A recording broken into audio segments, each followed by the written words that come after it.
This being Hope TV, where you look and you live. An amazing time we are having. Build up to Easter, indeed. We are celebrating the death and most importantly, he is not on that grave. He is not on that cross. He is alive and yes, seated on the right hand of God the Father. And yes, we celebrate the same. He has given us eternal life.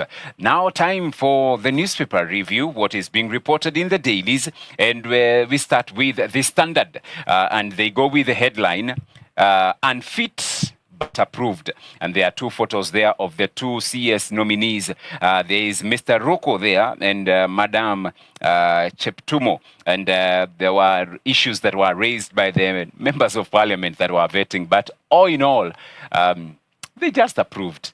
And in a way, it's just what the current parliament has been dubbed by some critics, rightly so, and even some maybe too much. But they are saying there is nothing this parliament can, can turn down. And they were just saying parliament is now but an extension of the executive of State House. And so whatever State House once approved, trust you me that when it goes to parliament, it will have to pass. And so they say unfit but approved. Parliament has lived up to its tag of being the executive's laundromat, while legislators had serious concerns about several cabinet appointees. They chose to look the other way and rubber stamp President William Ruto's choices. There were murmurs and protests, but all that now stands between the new team and office is a swearing-in ceremony to be announced soon. And there are photos there of the two nominees to take over the gender position and also the public service position. Their words: if you ask me, the Minister for Gender should be a man because gender cuts across. A man would have ensured that gender parity is properly mainstreamed. Women are given opportunities to deal with their matters, but they don't take it seriously. That is Junet Mohammed. Article 152 is clear that a cabinet secretary shall not be a member of parliament. Ruko should not have come to the House. His presence today raises questions about the separation of powers between parliament and the executive. That is Otiende Amolo. If girls had economic power, they would not depend on either gender. If a woman is educated, chances are she will avoid some of these challenges. Hannah Cheptumo, that is the nominee. And then I see it is unfortunate that this is the ministry where in a very short time we have rejected 3 cabinet secretaries. I'm not saying she is incompetent. She is a very competent lawyer. But when we assign someone such a sensitive role, we must be deliberate. That is Millie Odhiambo. And so you can hear, but then again, all in all, they said, tick, let them be sworn in. And then later, when they get into those offices and they are not able to deliver, and then there is hue and cry, the same members of parliament will come and now start pointing an accusing finger, crying on social media when Kenyans are also crying, raising, questions when Kenyans are raising, yet they had the opportunity and the platform to do the right thing. Ponder that. It's on page 4. You can read that story. Then I see there is a kidney for pennies prize of desperation.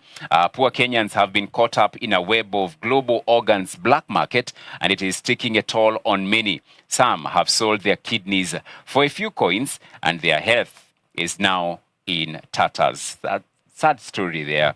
Kenyans who are selling their organs because of so many other things, including saying poverty, scarcity. And it's a story that is covered on page 6 of the Standard. And then Kosewe in the soup over wives' demand. It's on page 3.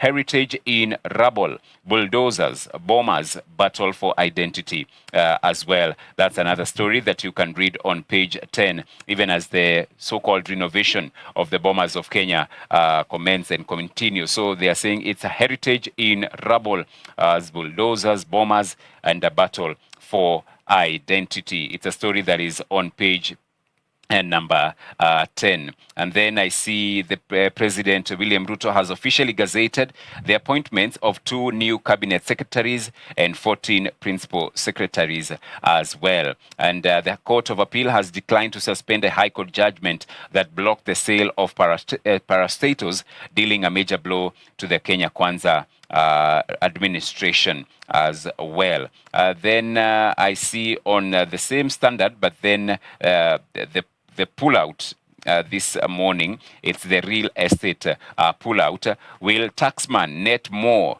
landlords this time round? It's a story on page 28 and 29. Of course, they continue to expand the tax bracket. And so this time round, landlords are being earmarked. And then I see built, this is a regulation.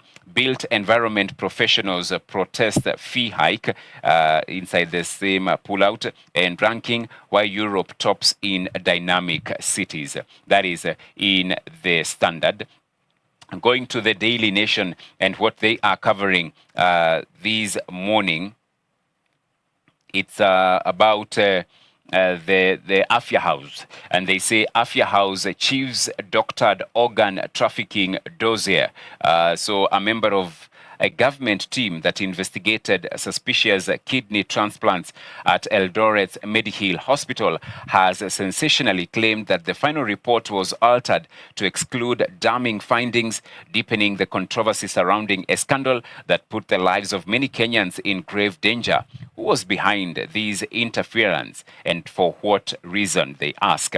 The story that is covered on page 3. Poor Kenyans got 294,000 shillings for a kidney, which was then sold for 3.2 million shillings. That story is covered on page 3. And then inside radical changes to school exams, a new bill, the National Education Assessment Council Bill of 2025, that is to be presented to Parliament soon, proposes radical changes in the management and administration of national examinations and assessments, even as the country continues to implement the new CBC curriculum.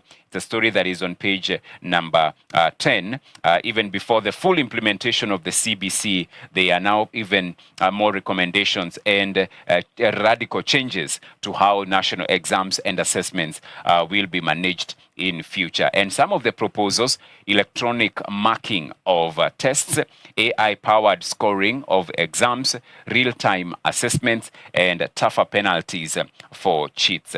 The story that you can read on page number 10. And then I see a story here: Korir Ntutu accused of defrauding landowners out of 2.7 billion shillings SGR payout. And so senior government officials, including a principal secretary and a member of parliament, have been taken to court over the alleged embezzlement of more than 2.7 billion shillings disbursed by the government to compensate hundreds of residents evicted to pave the way for the construction of the ultra-modern SGR terminus. And Lance PS Nixon Korir and Narok South MP Kitilai Ole Ntutu have been drawn into the scandal. 184 petitioners in case filed by PLO Lumumba. Read that story. It's on the front page and also on page 8 inside the Daily Nation. And then I see end of an era as the state now moves to close down children's homes. About 1,000 children's homes will cease to exist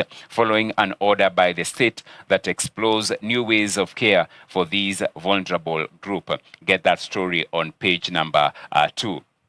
Then the banking section here, CBK lifts ban on licensing of new commercial banks. CBK ending decade-long moratorium on the licensing of new commercial banks in the country, citing an improved legal and regulatory environment. It's on page 26. And the pullout, DN2 pullout, it's the property pullout, understanding types of leases. Read that inside the Daily Nation as well. And then we check quickly the Business Daily. Gen Z block pension cabs for under 50.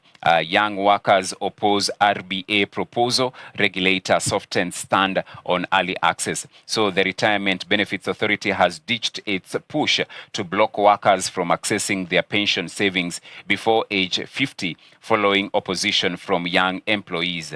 The regulator is now proposing that workers be allowed access to up to 40% of their retirement savings before clocking 50 years, in changes targeted in the July finance bill. And so the law currently allows workers under 50 access to half of their pension benefits when they change jobs. This law has eroded pension savings, warns the RBA, leaving workers with inadequate savings upon retirement.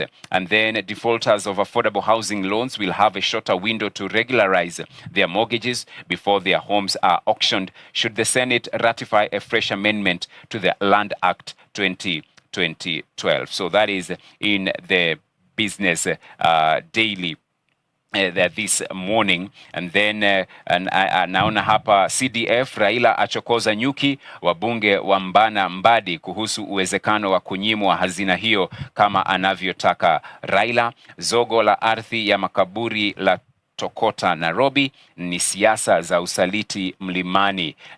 Ni kwenye gazeti la Taifa Leo. Pakua gazeti hilo uzidi kusoma zaidi. That's what's being reported in the dailies. A lot as always happening in our nation. Let's continue to pray for our motherland, for the prosperity, the success of the nation, for the different economies and the different sectors of our economy. Right about now, why don't we pave way now for the video of the day?